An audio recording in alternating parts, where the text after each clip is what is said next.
Economy পড়ে যাবে, তেলের দাম বেড়ে যাবে, প্রেশিয়াস জিনিস পাবেন না, নিত্য প্রয়োজনীয় জিনিসের দাম বেড়ে যাবে। একটা ব্যাটল অনেক কিছু নষ্ট করে ফেলে।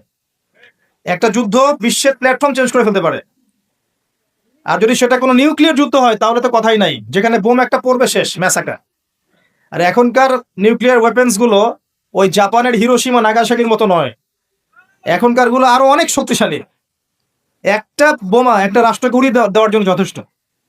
মানুষ কঙ্কাল ছাই হয়ে যাবে, কিচ্ছু করতে পারবে। সামনে একটা বড় ফাসাদ অপেক্ষা করছে, আল্লাহ ভালো জানেন।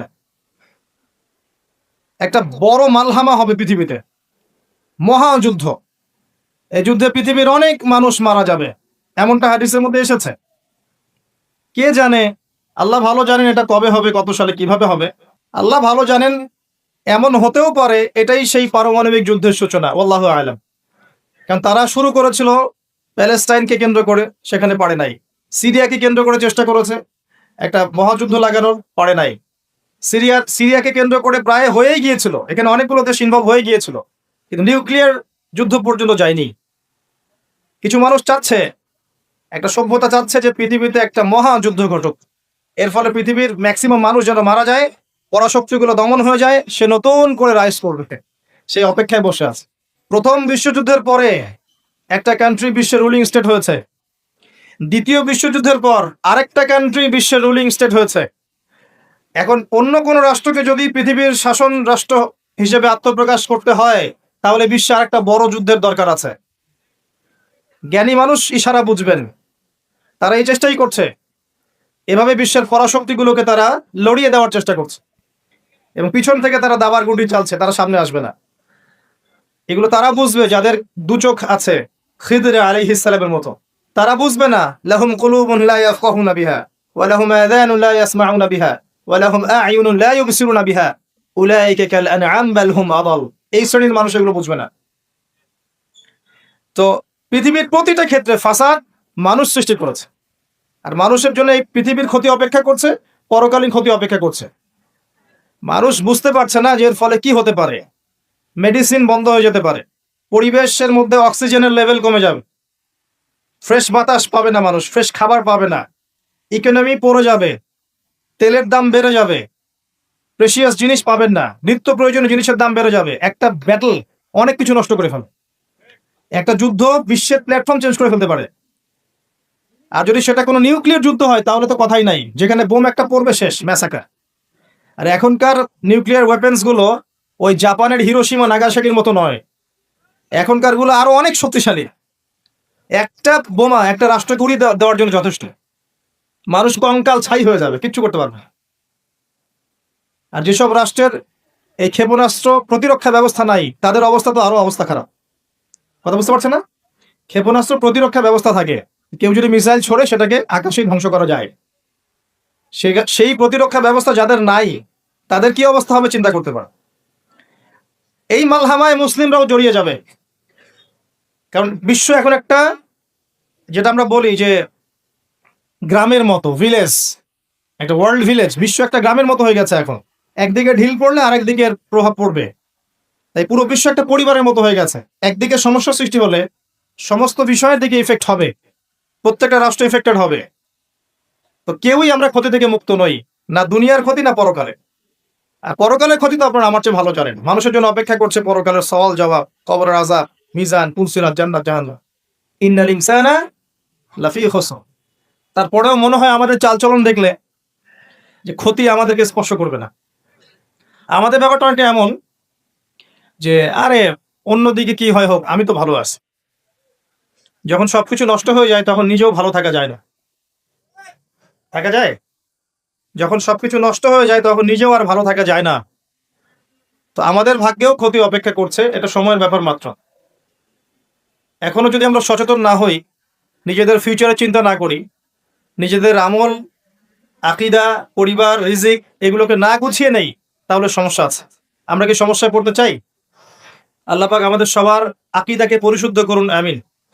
বেশি থেকে বেশি নেক আমল করার তৌফিক দান করুন, আমিন। আমাদের পরিবারগুলোকে আল্লাহ পাক জান্নাতি পরিবার রূপে কবুল করে নিন, আমিন। সবাইকে আল্লাহ পাক হালাল রিজিকের ব্যবস্থা করে দিন।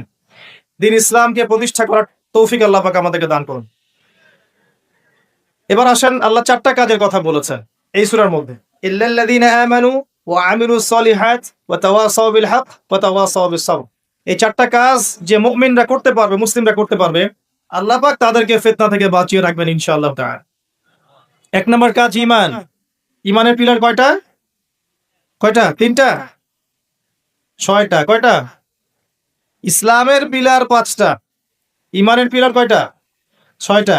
আল্লাহর প্রতি বিশ্বাস এক নাম্বার, ফেরেশতাগণের প্রতি বিশ্বাস দুই নাম্বার, তিন নাম্বার আসমানি কিতাব সমূহে বিশ্বাস, চার নাম্বার নবী রসুলগণে বিশ্বাস, পাঁচ নাম্বার পরকালে বিশ্বাস, ওয়াল ইয়াউমিল আখির, পরকালে বিশ্বাস, আর ছয় নাম্বার হচ্ছে তাকদীর বা ভাগ্যের ভালো মন্দের প্রতি বিশ্বাস। এগুলোকে তিনটা কাজ করতে হয়, মনে বিশ্বাস করতে হয়, মুখে স্বীকৃতি প্রদান করতে হয় এবং কাজে বাস্তবায়ন করতে হয়। কেউ যদি খালি বলে, মুখে বলে লা ইলাহা ইল্লাল্লাহ, কাজ নাই, চলবে? তো এই তিনটা হচ্ছে আমাদের ঈমানকে টিকিয়ে রাখার মূল মন্ত্র: মনে বিশ্বাস, মৌখিক স্বীকৃতি এবং কাজে বাস্তবায়ন। আল্লাহ পাক আমাদের সবাইকে এটা করার তৌফিক দান করুন। এই ঈমান আনার পরে আমলে সালেহ করতে হয়। আমলে সালেহ কি জিনিস? সহজ কথায় বলছি, কোরআন এবং সুন্নায়, কোরআন এবং হাদিসে আল্লাহ এবং তার রাসূল সাল্লাল্লাহু আলাইহি ওয়াসাল্লাম যতগুলো কাজ করতে বলেছেন সেগুলো করা হচ্ছে আমলে সালেহ। এবং কোরআন এবং সুন্নায় আল্লাহ এবং তার রাসূল যত বিষয় থেকে নিষেধ করেছেন সেগুলো থেকে দূরে থাকাও হচ্ছে আমলে সালেহ। কথা কি বোঝা যায়? যেমন আল্লাহ পাক সালাত আদায় করতে বলেছেন 5 ওয়াক্ত, আদায় করি তো আমরা, এটা আমলে সালেহ। আল্লাহ পাক যাকাত দিতে বলেছেন, নেশাব পরিমাণ সম্পত্তি হলে যাকাত দেই তো আমরা, এটা আমলে সালেহ। দেখছেন ভয়েস কমে গেছে। যাকাত সবাই দেন? সবাই যাকাত দেয় না। সবাই যদি যাকাত দিত, বাংলাদেশের যাদের যাকাত ফরজ হয়েছে এরা যদি সবাই ঠিকঠাক যাকাত দিত, অথবা যাকাত আদায় করা যেত সবার কাছ থেকে, বাংলাদেশের একটা মানুষ না খেয়ে মারা যেত না। চ্যালেঞ্জ করলাম, একটা মানুষ না, ইনশাআল্লাহ তাআলা, ইনশাআল্লাহ তাআলা। এবং ওই চায়না রাশিয়া যে বড় বড় প্রকল্পগুলো করে, ওর চেয়ে বড় প্রকল্প আমরা করতে পারতাম ইনশাআল্লাহ। আমাদের সম্পদের অভাব হতো না। আমরাই তো যাকাত দেই না, আমরাই তো ট্যাক্স দেই না, কর দেই না, আমরাই তো ফাঁকিবাজি করি, দুর্নীতি করি, আমরাই আমাদের সম্পদ লুটে পুটে খাই। তখন গিয়ে বাইরের বিশ্বের কাছে আমাদেরকে লোন নিয়ে আসতে হয়, ওয়ার্ল্ড ব্যাংকের কাছে, IMF এর কাছে। আবার সেই লোন শোধ করতে হয় চড়া সুদে। ওই সুদ আপনার পকেট থেকে যায়, আমার পকেট থেকেই যায়। দাড়ি টুপি রেখে ভাবছেন যে সুদ খান না? সবাই সুদ খাই। কে বলেছে সুদ খান না? ওয়ার্ল্ড অ্যাফেয়ার্স বোঝেন না তাই। আমরা যদি সবাই যাকাত দিতে পারতাম, এই চায়না, রাশিয়া, আমেরিকার দাঁড়ানোর ক্ষমতা ছিল না আমাদের সামনে।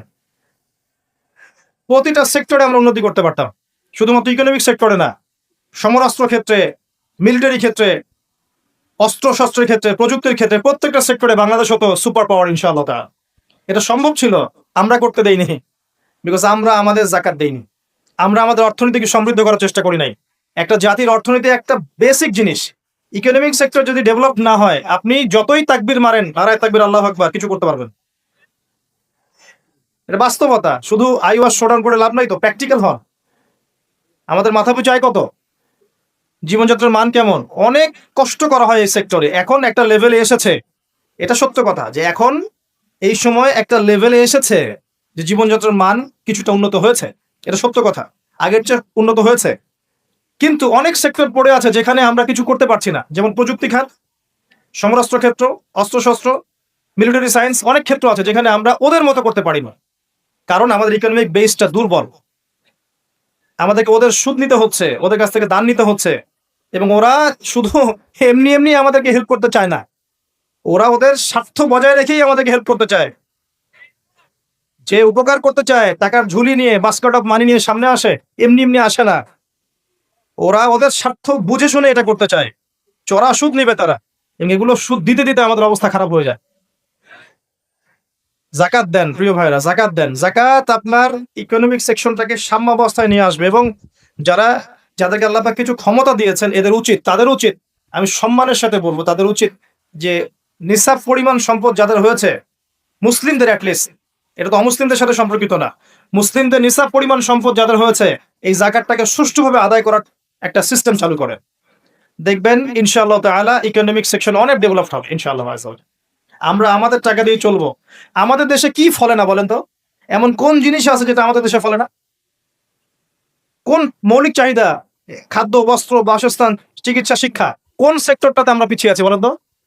প্রতিটা জিনিস আল্লাহ পাক এই বাংলাদেশকে উজাড় করে দিয়েছেন।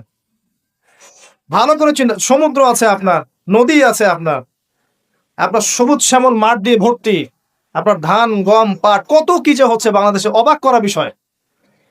এই এদেশের মাটিতে অনেক বড় বড় আল্লাহর ওলিরা এসেছিলেন জানেন, অনেক বড় বড় দোয়া করেছেন তারা দেশের জন্য, এই জায়গার জন্য। জায়গাটা এমনি এমনি তো সুজলা সফল হয়নি। আল্লাহর বান্দারা যখন এখানে তাওহীদে থাকবে, সুন্নতে থাকবে, ইসলামে থাকবে, আল্লাহ আসমান জমিনের বরকতের দরজা খুলে দেবেন ইনশাআল্লাহ।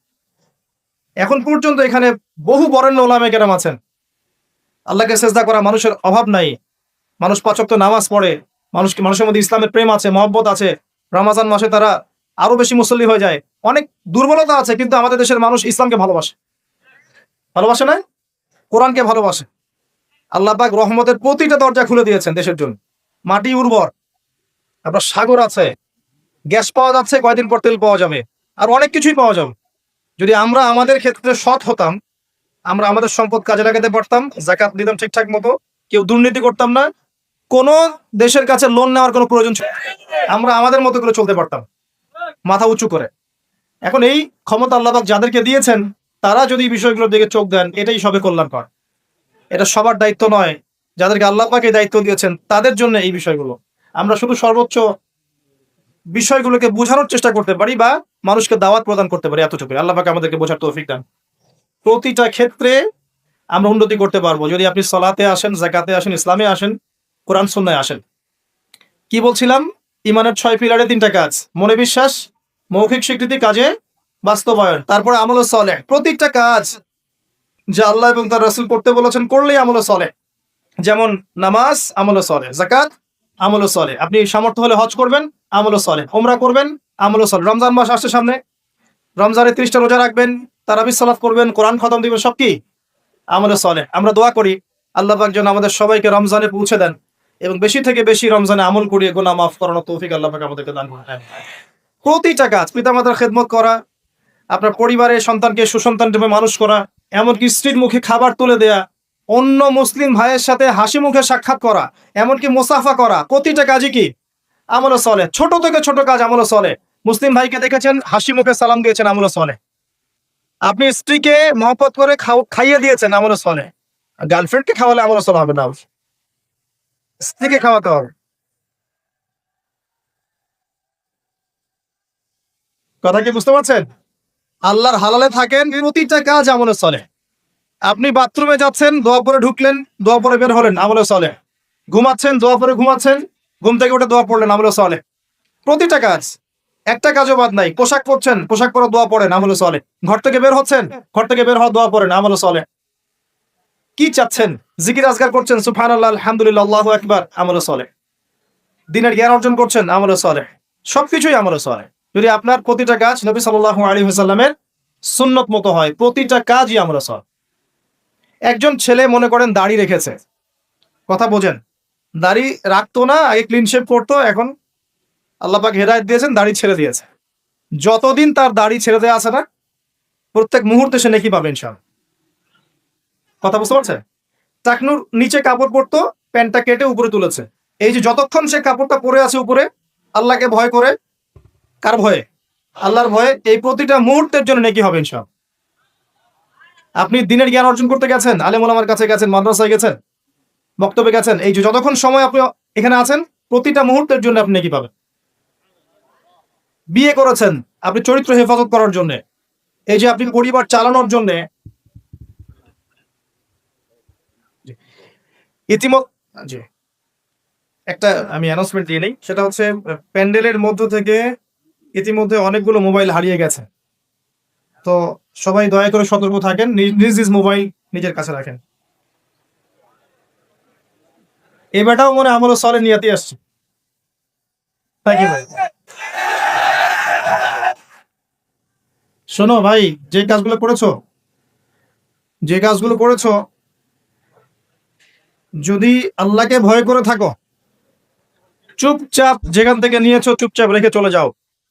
না হলে তোমার জন্য অপেক্ষা করছে পরকালে একটা শাস্তি। আল্লাহ পাক কিয়ামতের মাঠে ওঠার সাথে সাথে তোমার ডান হাত কবজি পর্যন্ত কেটে দিবেন। খুব সতর্ক। আর এই যে এই কথাটা আল্লাহ পাক আমার মুখ দিয়ে বের করালেন, তোমার কানে কিন্তু পৌঁছেছে, তুমি দাওয়াত পেয়েছো, সতর্ক আমি করেছি।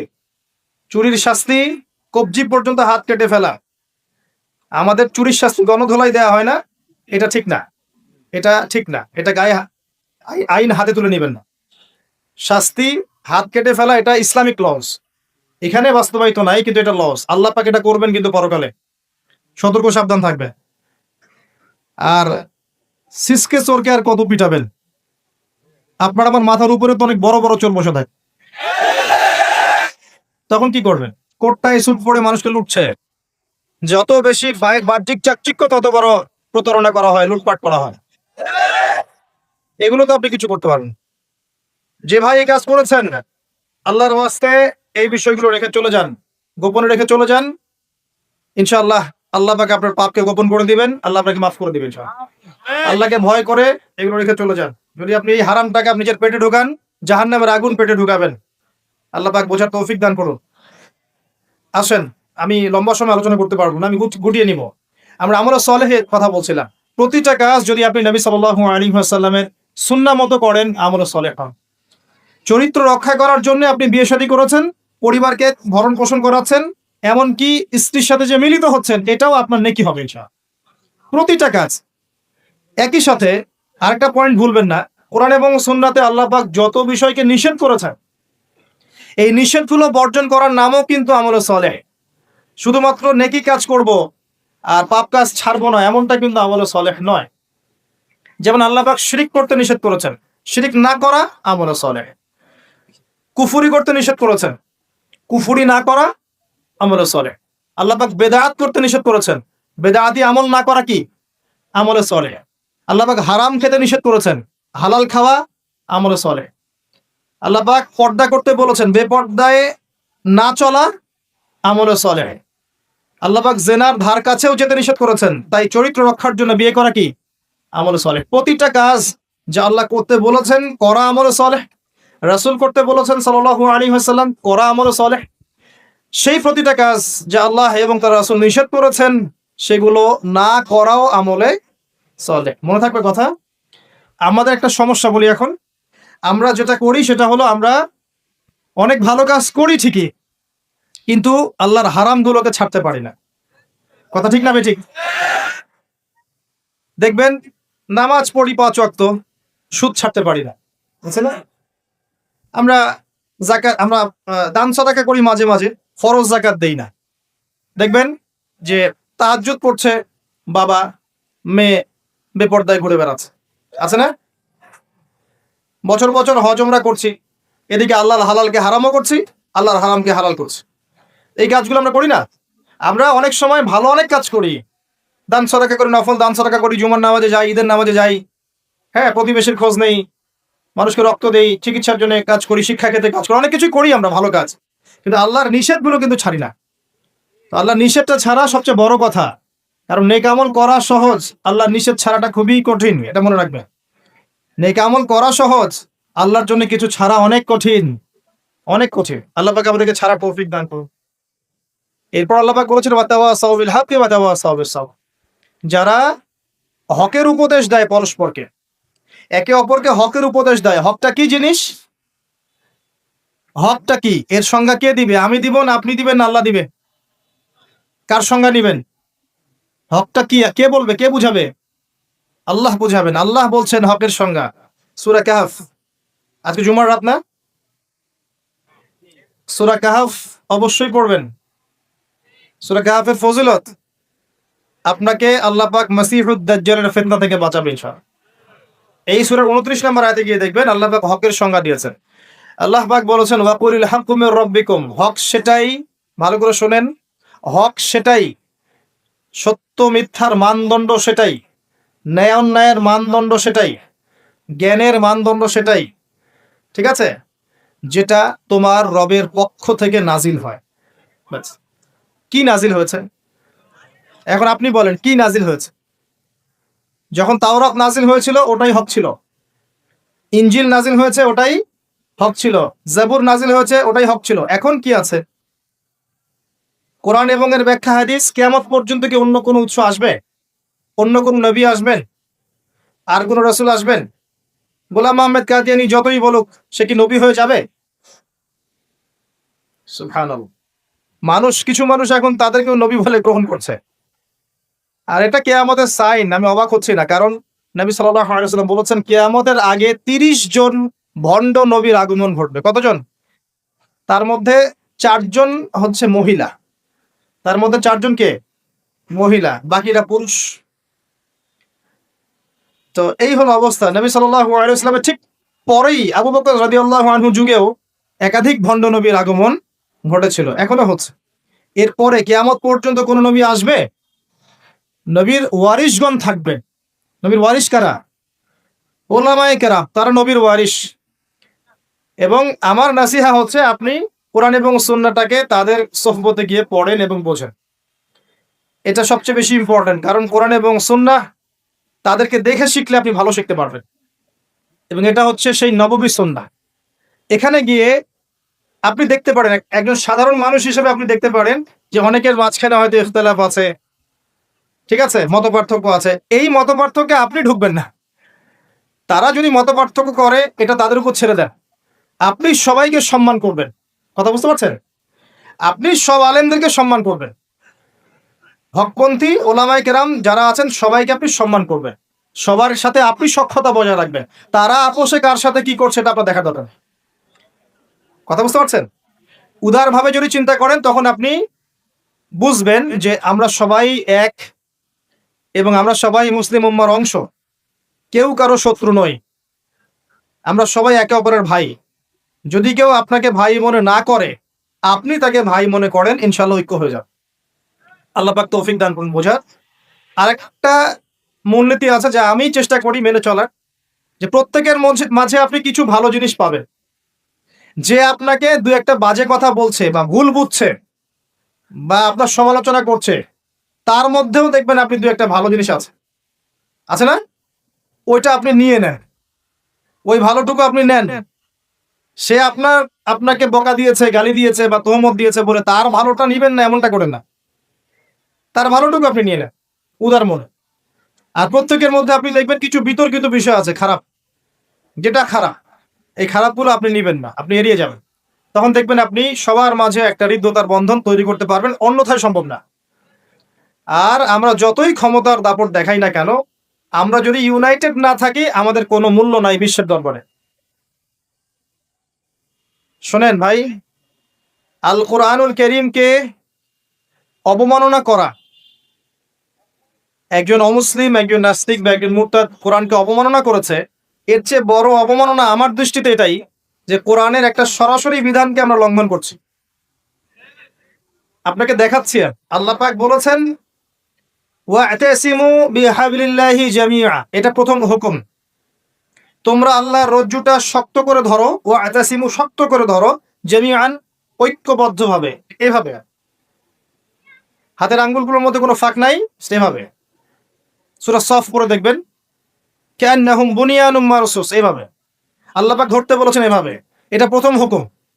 তারপরেই আবার বলেছেন ওয়ালা তাফাররাকু, এরকম হয়ে যেও না। দুটো কথা, ধরো আর বিভক্ত হয়েও না। আমরা ধরিও নাই, বিভক্ত হয়েছে। এখন আপনি বলেন যে কোরআনুল কারীমকে একজন নাস্তিক, একজন মুরতাদকে অবমাননা করেছে, ও তো জানেই না যে কোরআন কি জিনিস। এটা বড় বিষয় না আমি জেনে বুঝে এই যে আয়াতগুলো মানছি না, এটা বড় বিষয়?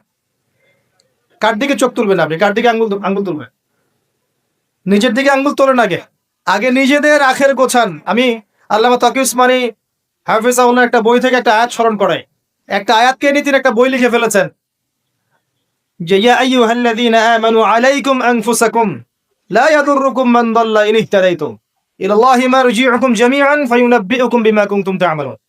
হে মুমিনগণ, তোমরা আগে নিজেরা নিজেদের নফসকে ঠিক করো। নিজের ঘর নিজে ঠিক করো। নিজের ঘর নিজে ঠিক করো, নিজের নফস নিজে ঠিক করো। আগে নিজের দিকে আঙ্গুল তোলেন। আমাদের দুর্বলতা কোথায়? আমাদের তাওহীদের সমস্যা আছে, সুন্নতে অনেক সময় সমস্যা আছে, রিজিকের সমস্যা আছে, ঐক্য নাই, মিল মহব্বত নাই, ইউনাইটেড প্ল্যাটফর্ম নাই। অন্যের দিকে আঙ্গুল তুলতে যাবেন কি জন্য? আগে নিজে ঠিক করেন। আলাইকুম আনফুসাকুম, এখানে আমরা কোরআনের সরাসরি বিরোধিতা করেছি, লঙ্ঘন করেছি। এটা কোরআনের আরো বড় অবমাননা আমার দৃষ্টিতে। এই জন্যই রিকোয়েস্ট করি যে অ্যাটলিস্ট অর্থগুলো বোঝার চেষ্টা করুন। আপনি তিলাওয়াত তো করবেনই, প্রত্যেক হরফে 10 নাকি পাবেনই, এটাতে তো কেউ বাধা দিবে না। প্রত্যেক হরফে 10টা করে নাকি পাবেন। এই যে আয়াতটা আমি পড়ে শোনালাম, এটার যদি অর্থটা আপনি না জানতেন তাহলে কি এই মেসেজটা পেতেন? এই মেসেজটা কি পাওয়ার দরকার নাই? এটাই আল্লাহ পাক বলছেন, ওয়াযারু মা বাকিয়া মিনার রিবা, সুদের অবশিষ্ট অংশ ছেড়ে দাও। ওয়া ইল্লাম তাফআলু, যদি তোমরা এটা না করো, ফাআযানু বিহারবি মিনাল্লাহি ওয়া রাসূলিহি, আল্লাহ এবং তার রাসূলের সাথে যুদ্ধের ঘোষণা শুনে রাখ। আল্লাহ এটা বলছেন, আমি খাচ্ছি। কে অবমাননা করলো বেশি, আমি না নাস্তিক? কে করলো? আর এই যে আয়াতটা আমি পড়ে শোনালাম, এটার যদি আপনাকে আমি অর্থটা না বলতাম, আপনি কি বুঝতে পারতেন? এই অর্থ জানার দরকার নাই। এটাই বোঝাচ্ছি প্রতিটা ক্ষেত্রে। ওয়ালা তাকরাবু জিনা, জিনার কাছেও যেও না। আমরা করছি। আতিউল্লাহ ওয়া আতিউর রাসূল, আল্লাহর আনুগত্য করো, রাসূলের আনুগত্য করো, করছি না। তো আমরা কোরআনের যে আয়াতগুলোকে মানছি না বা আমল করছি না, এটা কি কোরআনের অবমাননা হচ্ছে না? এবং আল্লাহর এই মেসেজগুলো যে আমরা বোঝার চেষ্টা করছি না, এটা কি কোরআনের অবমাননা হচ্ছে না? কোরআনের ভিতরে তো ঢুকতে হবে, এর হকটা আদায় করতে হবে। আল্লাহ পাক আমাদেরকে বোঝার তৌফিক এনায়েত করুন, আমিন। এবং এই কাজগুলো কাদের, যারা এগুলোর জ্ঞানে দক্ষ, তাদের কাছে গিয়ে আপনি এগুলো জানবেন। এতে তাদের সম্মান আরো বাড়বে, কমবে? কখনো না। হকটা আল্লাহর পক্ষ থেকে আসে এবং এই হকের দাওয়াত একে অপরকে দিতে বলা হয়েছে। যত মানুষ আপনার আহ্বানে হকপন্থী হবে, হকের পথে আসবে, এই সমস্ত মানুষের নেকি আপনি পাবেন ইনশাআল্লাহ তাআলা। এবং যদি কেউ আপনার দ্বারা বাতিলপন্থী হয়ে যায়, পথভ্রষ্ট হয়ে যায়, তাহলে ওই মানুষদের গুনাহও কিন্তু আপনার কাঁধে চলে আসবে। তাই সতর্ক হওয়া উচিত আমাদের সবার। আল্লাহ পাক আমাদের সবাইকে সতর্ক হওয়ার তৌফিক এনায়েত করুন, আমিন। সর্বশেষ আল্লাহ পাক বলেছেন ওয়াতাওয়াসাউ বিস-সাবর, ধৈর্যের কথা। সবর মানে এটা নয় যে আমি পরিস্থিতি পরিবর্তনের অপেক্ষায় বসে আছি, এখন খারাপ সময় চলছে, একসময় ভালো সময় আসবে, আমি ভালো হয়ে যাব, এটার নাম সবর নয়। সবর মানে খারাপ অবস্থার পরিবর্তনের চেষ্টা করা, এর জন্য স্ট্রাইভ করা। সবরের এক্সাম্পল আপনি নেন নূহ আলাইহিস সালাম থেকে 950 বছর দাওয়াতি কাজ করেছেন। সবরের এক্সাম্পল নেন ইব্রাহিম আলাইহিস সালামের কাছ থেকে, পরিবার ছেড়ে দিয়েছেন, সমাজ ছেড়ে দিয়েছেন, আগুনের পরীক্ষাও দিয়েছেন। সবর নেন ঈসা ইবনে মারইয়ামের কাছ থেকে, আল্লাহ পাক শেষে পৃথিবীতে জায়গায় হয়নি, আল্লাহ পাক তাকে আসমানে তুলে নিয়েছেন। সবর দেখেন মুহাম্মদ সাল্লাল্লাহু আলাইহি ওয়াসাল্লামে 23 বছর নবী হওয়ার পরে কত যে নির্মম অত্যাচার তাকে সহ্য করতে হয়েছে আমাদের কল্পনার বাইরে। তাকে সারা জীবনে 16টা গালি খেতে হয়েছে, তাকে 15 বার মানুষ হত্যা করার চেষ্টা করেছে, আত্মীয় স্বজন তাকে তিরস্কার করেছে, গলার মধ্যে গামছা পেঁচিয়েছে, এই যে আপনার উটের ভুঁড়ি, নাড়ি ভুঁড়ি পিঠে চাপিয়ে দিয়েছে, দেয় নাই? তাকে দেশ থেকে চলে যেতে হয়নি, তায়েফবাসী তাকে আঘাত করেনি, উহুদের প্রান্তরে তার দাঁত শহীদ হয়ে যায়নি। এত কিছু করতে হয়েছে কি জন্যে? হকের জন্যে। এই সবরের প্রশ্ন আসবে যখন আমরা হকের উপর থাকবো, তখন সবরের প্রশ্ন আসবে। গোল আলু মার্কা মুসলিম হলে তার সবরের প্রশ্ন আসছে না। কথা বুঝতে পারছেন না? যদি যে বিষয়গুলো নিয়ে কথা বললে বা যেগুলো করলে কোনো সমস্যা নাই, কেউ কিচ্ছু বলবে না, খাওয়ার পর মিষ্টি খাওয়া সুন্নত, তাই না? তাসবিহ তাহলিল করা সুন্নত, তারপরে খাওয়ার আগে বিসমিল্লাহ, খাওয়ার শেষে আলহামদুলিল্লাহ, বাথরুমে যাওয়ার আগে একটা দোয়া, বের হওয়ার সময় পরে একটা দোয়া। এই যে বিষয়গুলো আছে, যেগুলো ইসলামের চরম শত্রুর মুখের উপর বললেও তার কোনো সমস্যা নাই, তখন কোনো বাধার প্রশ্ন আসবে না। যখন আপনি কমপ্লিট ইসলামটাকে সমাজের সামনে উপস্থাপন করার চেষ্টা করবেন এবং এটার জন্য আপনি স্ট্রাইভ করবেন, তখন আপনার হকের পথে বাধা আসবে, তখন সবরের প্রশ্ন আসবে। এবং এই সবরের এক্সাম্পল আমরা নবীদের জীবন থেকে নিতে পারি, রাসূলুল্লাহ সাল্লাল্লাহু আলাইহি ওয়াসাল্লাম সাহাবায়ে কেরামের জীবনী থেকেও নিতে পারি। আল্লাহ পাক আমাদের সবাইকে তার দ্বীনের পথে হকপন্থী হওয়ার তৌফিক দান করুন এবং সবর করার তৌফিক দান করুন, আমিন। এই সূরাটা যথেষ্ট একজন মানুষের শেষ করার জন্যে। তার নফসের যত খারাপ খয়সাত আছে এগুলোকে দমন করে আল্লাহর সান্নিধ্য লাভ করার জন্য এই একটা সূরাই যথেষ্ট। আমি অনেক লম্বা আলোচনা আজকে করলাম না, শুধুমাত্র মৌলিক কিছু কথা বলছি যে আল্লাহ পাক আমাদেরকে পরকালে উদ্ধারের জন্য এবং দুনিয়াতে সফল হওয়ার জন্য এই সূরার মধ্যে 4টা কাজের কথা বলেছে। আমার সাথে একবার বলেন, প্রথম কাজটা কি? ঈমান। ঈমানের পিলার কয়টা? 6টা। মনে থাকবে? এই 6টাকে কি করতে হবে? মনে বিশ্বাস, মুখে স্বীকৃতি, কাজে বাস্তবায়ন। এরপরে আসবে আমল সালেহ। আমল সালেহ কাকে বলে? আল্লাহ এবং তার রাসূলের সমস্ত আদেশ মানা কি আমল সালেহ। তার সমস্ত নিষেধ বর্জন করা কি? ঈমান। আমল সালেহের সাথে লাগবে হকের দাওয়াত। হক কোনটা? যেটা বলেন আল্লাহর পক্ষ থেকে নাজিল হয়েছে, আল্লাহর ওয়াহি। আল্লাহর ওয়াহি এখন কি? কোরআন এবং সুন্নাহ। এই কোরআন সুন্নাহকে আপনি নিজে আমল করবেন, পরিবারে আমল করাবেন, চেষ্টা করবেন সমাজে বাস্তবায়ন করার। আল্লাহ আপনাকে যেখানে সামর্থ্য দিয়েছেন সেখানে আপনি করবেন। আল্লাহ পাক তৌফিক দান। এবং এই হকের পথে চলতে গেলে আপনার বাধা আসবে, তখন আপনাকে সবরের প্রশ্ন আসবে। এবার আপনি সবর করবেন নূহ আলাইহিস সালামের মতো, ইব্রাহিম আলাইহিস সালামের মতো, মূসা ঈসা আলাইহিস সালাম তাদের মতো, মুহাম্মদ সাল্লাল্লাহু আলাইহি ওয়াসাল্লাম তার সাহাবায়ে কেরাম রাদিয়াল্লাহু আনহুম আজমাইন তাদের মতো। আল্লাহ পাক আমাদের সবাইকে এই চারটা গুণাবলী অর্জন করার তৌফিক ইনায়াত করুন। আমিন।